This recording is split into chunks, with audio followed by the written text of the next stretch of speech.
12 જૂન 2025ની બપોર માત્ર ગુજરાત માટે નહીં પરંતુ સમગ્ર વિશ્વ માટે કાળો દિવસ બની ગયો છે. એર ઇન્ડિયાની અમદાવાદથી લંડન જનારી ફ્લાઇટ AI-171 ટેકઓફની ગણતરીની સેકન્ડમાં જ તૂટી પડી હતી. આ દુર્ઘટનામાં 260 લોકોના મૃત્યુ થયા હતા. 1 વર્ષનો સમય વીતી ગયા હોવા છતાં અનેક પરિવારો પોતાના સ્વજનોની યાદમાં આજે પણ આંસુ સારતા જોવા મળી રહ્યા છે. તેવો જ એક પરિવાર પોતાના એકના એક જુવાનજોધ દીકરાના મોતના શોકમાંથી હજુ બહાર આવી શક્યો નથી. ચાની કિટલી અને રિક્ષા ચલાવીને સુખેથી રહેતા આ પરિવાર માટે 12 જૂનની બપોર કાયમ માટે અંધકાર ફેલાવી ગઈ છે.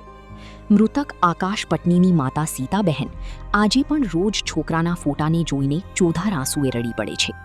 હું ઓટો રિક્ષા ચલાવતો હતો.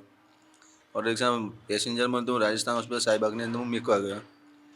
ત્યાં કે એવો ક્રેશ થયો કે જાણે કે બોમ્બ બ્લાસ્ટ થયો એવો ક્રેશ થયો ને ધુવાણા નીકળવા માંડ્યા. તો પેસેન્જર ઉતાર્યું ને મેં કીધું આ તો આપણે એરિયાની અંદર જ છે. મેં કીધું તાત્કાલિક જવું પડશે. તો ચાની કિટલી પર ક્રેશ થયેલું હતું. વિમાન બધા કે વિમાન ક્રેશ થઈ ગયું. તો જે વિમાનની પાંખ હતી ને પડકું એ ડાયરેક્ટ જાણે કિટલી પર મારા છોકરા પર જ પડ્યું હતું.